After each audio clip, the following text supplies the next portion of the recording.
एक और बड़ी खबर क्या है ये आपको बता दें, अमेरिका और रूस के बीच टकराव बढ़ गया है। कहां तो दोनों के बीच नजदीकियों की बात की जा रही थी, लेकिन टकराव और ज्यादा बढ़ गया। डोनाल्ड ट्रंप और पुतिन की मीटिंग फिलहाल स्थगित हो गई है।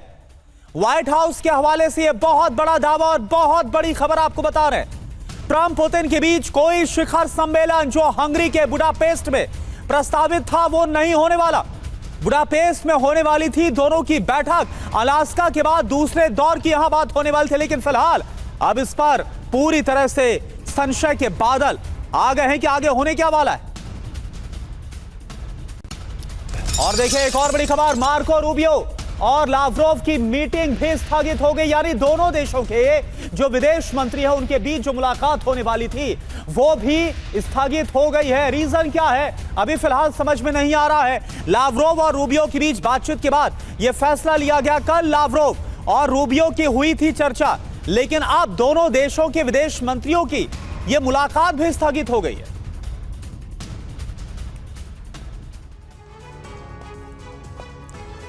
तो ट्रंप वर्सेस पुतिन नए युद्ध की शुरुआत। दावा देखिए क्या है, हंगरी में होने वाली ट्रंप पुतिन की मीटिंग फिलहाल स्थगित हो गई है। यह बहुत बड़ा डेवलपमेंट, बहुत बड़ा झटका है।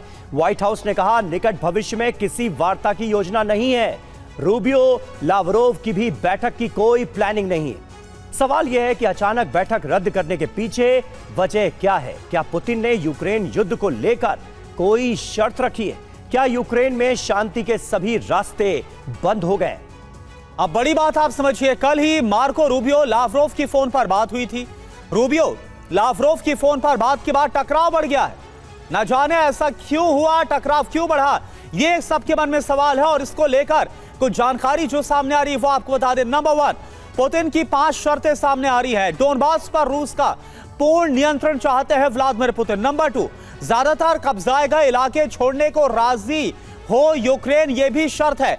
नंबर 3, पुतिन चाहते हैं युद्ध विराम अस्थायी नहीं बल्कि एक स्थायी इसका सॉल्यूशन होना चाहिए। नंबर 4, यूक्रेन को किसी भी हाल में नाटो की सदस्यता ना दी जाए। नंबर 5, शांति सेना के नाम पर नाटो और यूरोप की सेना ना तैनात हो। व्हाइट हाउस का दावा क्या है? रूस ने निजी दस्तावेज जो कि जिसे नॉन पेपर कहा जाता है यह भेजा है, जिसमें शांति समझौते के लिए अपनी शर्तों को फिर से दोहराया गया है। कमांडर अतुल भारद्वाज सर, क्या आपको लगता है कि सिर्फ व्लादिमीर पुतिन ही है जो टस से मस नहीं हो रहे और इस वजह से शांति को लेकर, बातचीत को लेकर कुछ भी आगे हल नहीं निकल पा रहा, या फिर जो रुख यूरोप से लेकर अमेरिका का बार बार इधर उधर फ्लिप फ्लॉप नजर आता है वो भी एक बहुत बड़ी वजह है?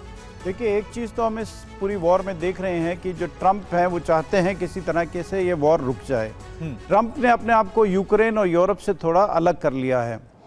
दूसरी तरफ ये मुद्दा है कि रशिया कह रहा है कि जब तक मेरे को जो मूल मुद्दे थे जिन पे वॉर शुरू करी गई थी वो था कि नेटो को पावर नहीं मिलनी चाहिए, यूक्रेन नेटो का मेंबर नहीं बनना चाहिए। कहते जब तक उन मुद्दों पे फैसला नहीं हो जाता तो वॉर युद्ध विराम का कोई उसका फायदा नहीं होगा उससे। वो चाहते हैं कि पहले पीस टॉक्स चले और एक पीस डील साइन हो और युद्ध विराम उसके बाद हो। अब जो अमेरिका है या यूरोप जो चाह रहा है वो चाह रहा है कि पहले सीज फायर हो जाए और उसके बाद हम पीस डिस्कस करें। तो ये एक दोनों के बीच में एक गैप है जो कि फिल नहीं हो रहा। अब यूरोप वॉर चाहता भी नहीं कि रुके।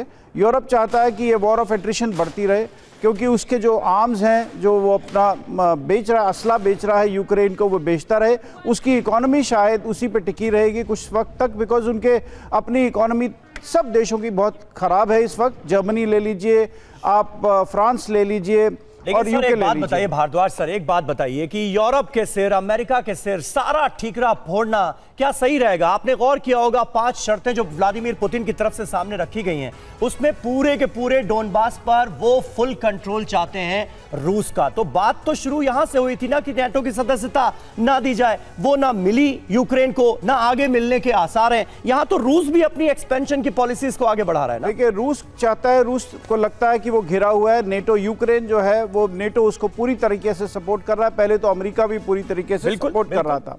अब रूस चाहता है रूस चाहता है कि देखिए ये रुकेगा तो है नहीं यहाँ तक, क्योंकि यूरोप ऑलरेडी घुस चुका है यूक्रेन के अंदर। वो चाहता है कि एक बफर जोन तो बन जाए जहाँ पर रशियन लोग रहते हैं, जहाँ पर रशियन स्पीकिंग लोग रहते हैं, वहां तक तो उसको मिल जाए एक बफर जोन। तो वो इसकी एक कॉम्प्रोमाइज उसको समझिए आप, जो पुतिन करने को तैयार है। पूरा यूक्रेन शायद वो नहीं चाहता है और उसको लगता भी है वो पा नहीं पाएगा पूरे यूक्रेन को, तो उसका ये कॉम्प्रोमाइज है कि मेरे को इतना तो बफर जोन यहाँ तक दे दीजिए। और दूसरी उसकी शर्त ये है कि नेटो में नहीं शामिल होना चाहिए यूक्रेन को जी। तो जब तक ये शर्तें उसकी पुतिन की नहीं मानी जाएंगी, शायद पुतिन रुकने वाले नहीं हैं। और यूरोप भी नहीं चाहता। यूरोप के पास पुतिन के $165 बिलियन हैं जो कि फ्रोजन एसेट्स हैं। ठीक बात है। तो इतने दिनों तक जंग लड़ी है रूस ने और इसके बदले में कुछ हासिल करना चाहता है अब रशिया कहीं ना कहीं। और ऐसे में डोनबास जैसे जो इलाके हैं जहां पर ऑलरेडी कब्जा हो चुका है, 78% इलाका ऑलरेडी रूस के कब्जे में है, उस कब्जे को किसी भी हाल में रूस छोड़ेगा नहीं, ये बिल्कुल तय माना जा रहा है।